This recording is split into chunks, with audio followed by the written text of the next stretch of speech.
اس سرزمین پر آزادی و حریت کا ولولہ آج بھی موجود ہے، اور اگر نہیں ہے تو اس سرزمین پر فرنگی موجود نہیں ہے، لیکن تم بجھ گئے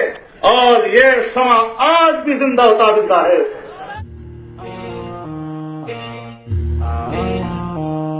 دارالعلوم دیوبند ایک مینار نور ہے جس نے بقع عالم کو منور کیا۔ دارالعلوم دیوبند ایک چشمہ فیض ہے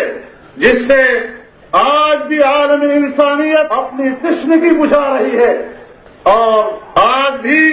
اہل علم و تحقیق اس یم عرفان میں غوطہ جوہر نایاب کو تلاش کر رہے ہیں، اور یہ سلسلہ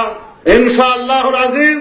ایک لازوال سلسلہ ہے۔ اس دین میں قیامت تک زندہ رہنا ہے، اور عالم اسباب میں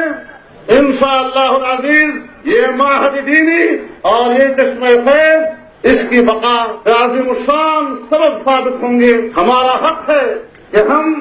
اپنے اکابر و اسلاف اور اپنے آباء و اجداد کی تاریخ پر فخر کریں، ہم ان کی تاریخ کو زندہ کریں۔ آج اس اجتماع کی وساطت سے پوری دنیا پر ثابت کر دیا ہے کہ دارالعلوم سے جو چشمہ پھوٹا تھا، دارالعلوم سے جو شمع روشن ہوئی تھی، تم نے ہزار وسائل استعمال کیے لیکن تم بجھ گئے، اور یہ شمع آج بھی زندہ ہوتا زندہ ہے۔ انگریزی استعمار نے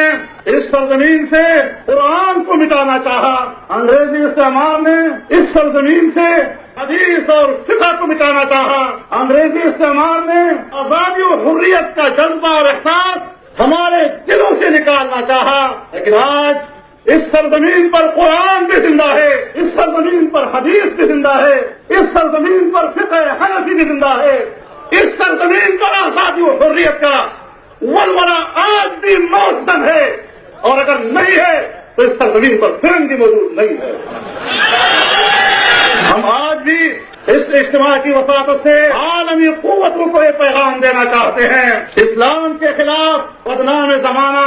ریشہ دوانیوں سے باز آ جاؤ۔ ہم آج بھی اقوام عالم کو یہاں سے پکارنا چاہتے ہیں کہ امت مسلمہ کے خلاف جارحیت بند کر دو۔ اسلام برے ارض میں امن و سلامتی کا داعی ہے، اسلام بھائی چارے کا پیغام دیتا ہے،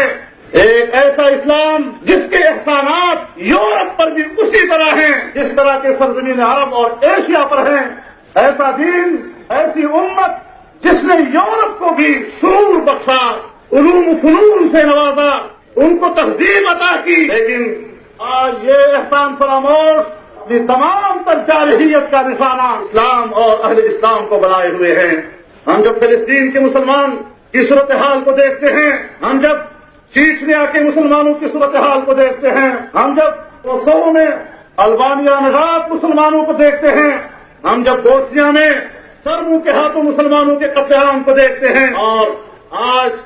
اقوام عالم کا موقف کشمیر کے حوالے سے، کشمیری مسلمان کے حوالے سے، یہ سارے معاملات مسلمانوں کے اور امت مسلمہ کی نظروں سے اوجھل نہیں ہیں۔ ہم اس تمام صورتحال میں عالمی کفر کو اور اقوام عالم کو یہ پیغام بھیجنا چاہتے ہیں کہ جارحیت کا عمل روک دو، امن و سلامتی کا راستہ لو، ہماری طرف سے آپ کو خیر سگالی کا جواب ملے گا، اور اگر آپ کی یہی جارحانہ روش برقرار رہی، ہم بھی اعلان کرتے ہیں کہ پھر آپ کی جارحیت کے مقابلے میں ہم دفاع کا پورا حق برقرار رکھتے ہیں۔